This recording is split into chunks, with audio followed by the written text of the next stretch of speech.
Influenza. Un No es cafecito. un cafecito nos echamos, doctor, tiene toda la razón. Vamos a hablar de la influenza. Esta tarde, que bueno, pues hace ratito llovió, pero pues así como que muy fresca no está. Pero vamos a hablar de este tema tan importante. ¿Y quién mejor que el doctor Manuel Antonio Baeza Bacab, especialista en inmunología clínica y alergia? Doctor, qué gusto saludarle. Gracias por siempre tomarnos la entrevista en el programa. Gracias a ustedes, Ana, por la invitación para estar con tu estimable público y poder platicar de ese tema tan importante.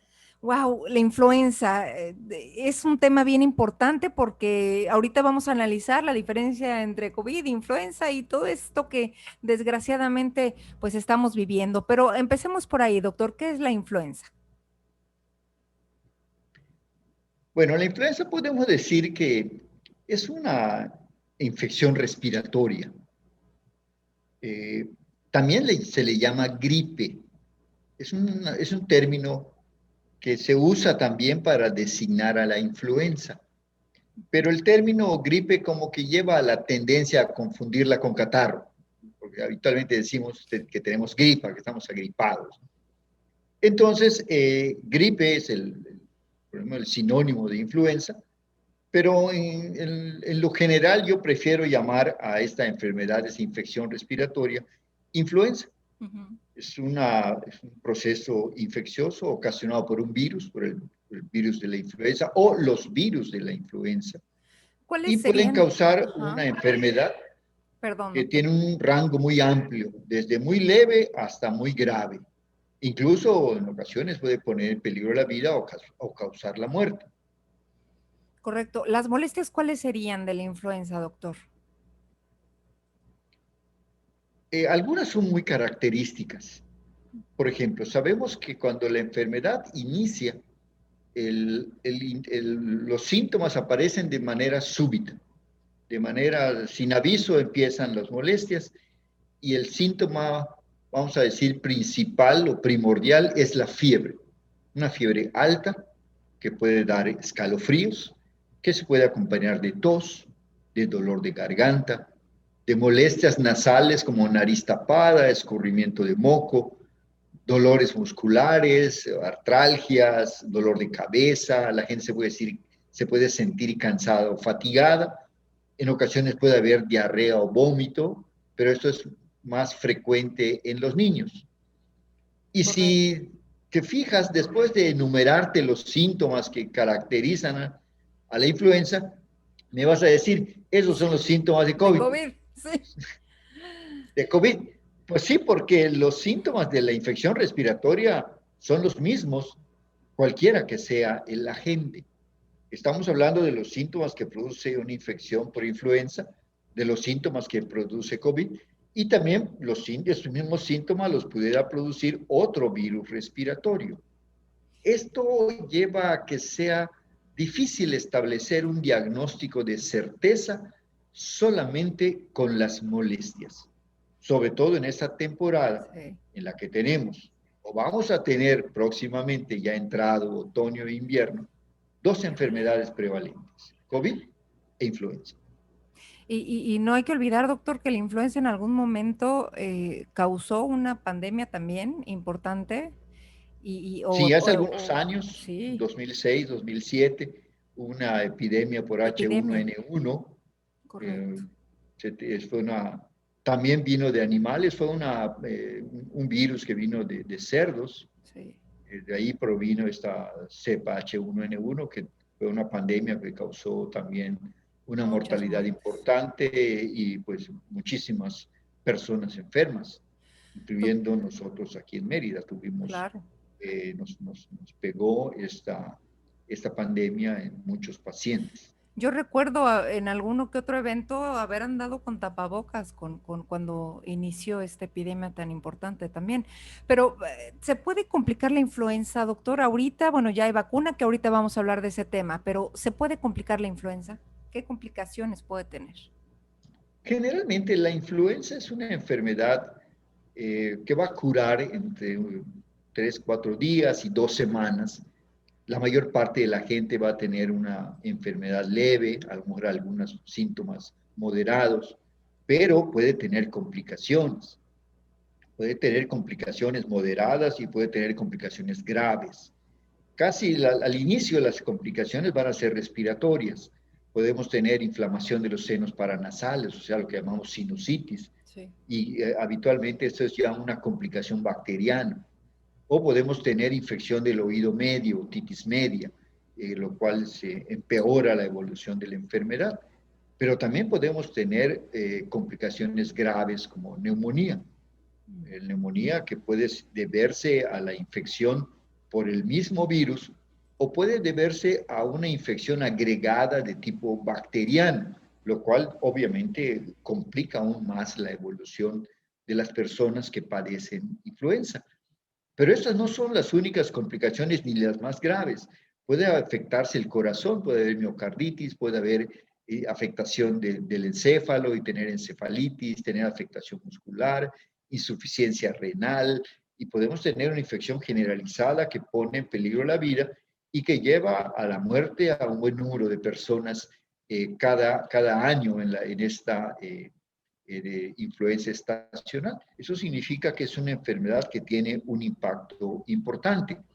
Pero aparte de las complicaciones infecciosas que produce, como otitis media, sinusitis, encefalitis, neumonía, etcétera, también puede hacer que las personas que tienen enfermedades crónicas tengan síntomas graves de su enfermedad. Por ejemplo, las personas que padecen asma, si se enferman de influenza, pueden tener agravamiento de su enfermedad o tener una crisis o un ataque de asma grave a causa de la infección. Y las personas que tienen cardiopatías pueden tener un desequilibrio de su enfermedad y tener un empeoramiento de su padecimiento. O sea, la enfermedad tiene pues diversas complicaciones, algunas asociadas a la infección viral, otras asociadas a la infección bacteriana y otras asociadas pues a diversos factores propios de las personas. ¿Cómo saber si tengo influenza? Obviamente ahorita, como bien comentábamos, doctor, COVID está vigente, pero también influenza viene en la época, entonces hay que determinar cómo saber si tenemos influenza y la diferencia. Bueno, ya hicimos un repaso de los síntomas, ¿no? Correcto. Fiebre, dolor de garganta, dolor de cabeza, síntomas respiratorios como estornudos, escurrimiento de moco, nariz tapada, dolor de cabeza, escalofrío, sensación de cansancio, de fatiga, incluso diarrea y vómito. Y eso nos va a llevar a considerar que existe un proceso infeccioso de probable etiología viral. Correcto. Sin embargo, como decía hace un momento, es muy difícil dar un diagnóstico de certeza solamente con los síntomas. Si antes era un poco difícil, ahora con la presencia de COVID, y si repasamos los síntomas de COVID, que prácticamente son los mismos, entonces un diagnóstico de certeza específico de enfermedad es aún más difícil. ¿No hay un Y hay que análisis de sangre, perdón, doctor, o algo que nos pueda ayudar a diagnosticar más ahí va. rápido? Claro, eso es muy importante. Si decimos es difícil establecer un diagnóstico preciso solamente con las molestias, entonces vamos a tener que recurrir al laboratorio, a los estudios de laboratorio. Y sí, en la actualidad hay inclusive pruebas rápidas para diagnosticar influenza. Se toma la muestra del hisopado nasal, se estudia ese hisopado y nos hacen el diagnóstico de influenza o nos hacen el diagnóstico de COVID, aunque este lleva un tiempo todavía más prolongado porque la prueba rápida todavía no contamos con ella. Pero se puede hacer igualmente la prueba de PCR, que puede durar 24 horas en el reporte y tener un diagnóstico definitivo. O Correcto. sea, en estos momentos tal vez el diagnóstico diferencial de ambas enfermedades, el de certeza, lo vamos a tener que establecer con pruebas de laboratorio. Y es muy importante establecer un diagnóstico definitivo. ¿Por qué? Porque una de las dos enfermedades puede tener tratamiento eficaz. Que es Y importante. cuando digo que podemos tener un tratamiento, claro, esa es la parte importante. Si yo tengo Si yo tengo el riesgo de dos padecimientos y hay uno que puedo curar en forma efectiva, pues entonces es importante tener un diagnóstico definitivo. Sabemos que la influenza se puede curar con antivirales. No todas las personas necesitan tomar antivirales, todo va a depender de la intensidad de la enfermedad. Por eso también es recomendable que cuando la persona tenga molestias, que ella detecta que le están afectando su estado de salud, acuda con su médico para hacer una evaluación, establecer si puede o no tener la enfermedad, solicitar los análisis que sean necesarios y proporcionar un tratamiento antiviral en caso de que esto también el paciente lo necesite. Como te decía, no todos los pacientes van a requerir tomar un antiviral. La mayoría de los pacientes van a tener una evolución satisfactoria, solamente controlando la fiebre. Podemos controlarlo con acetaminofén, pero aquí es muy importante señalar que las personas que tienen influenza no deben tomar medicamentos que contengan aspirina. La aspirina, lo que es el ácido acetil salicílico, puede combinarse en el caso de los pacientes con influenza y tener daño hepático, una enfermedad que se llama síndrome de Ray o síndrome de Reye, que puede incluso provocar la muerte. Y esto puede ser con cualquier medicamento que contenga salicilatos, incluyendo Pepto-Bismol, que es uno de los componentes de este medicamento. Entonces, ojo, los pacientes que tienen influenza no deben consumir medicamentos que contengan aspirina. Correcto. Entonces, si una persona toma aspirina, me refiero a la aspirina Protec, por ejemplo, que tenemos algún problema con la circulación y tomamos la pastilla de aspirina o el ácido acetilsalicílico, debemos de tener mucho cuidado, doctor, con tener influenza y los medicamentos que tenemos que tomar para la influenza. Claro. Sí. Básicamente, aspirina es el que nos Correcto. da el problema de este tipo de complicación, sobre todo en las personas jóvenes. Gracias, doctor. Doctor, algo importante, es mejor prevenir que lamentar. Es un dicho muy cierto, como todos los dichos. Es mejor prevenir que lamentar. Y esto le pega muy bien al tema que estamos hablando, que es la influenza, influenza y por otro lado COVID. ¿Por qué? Porque de las dos enfermedades hay una que podemos prevenir de manera específica. Y cuando digo prevenir de manera específica, significa que hoy tenemos una vacuna, que podemos, bueno, digo hoy porque está por llegar la vacuna se libera en esta temporada a partir del otoño, ha empezado ya un poco la liberación de la vacuna a nivel de los servicios públicos de salud, pero esperamos que dentro de un poco más de tiempo, unas semanas, ya esté disponible para toda la población y puedan utilizar la vacuna como una forma de prevenir. Afortunadamente, esta prevención es específica. Y si yo utilizo la vacuna, entonces disminuyo el riesgo de padecer la enfermedad, pero sobre todo disminuye el riesgo de tener complicaciones graves de la influenza.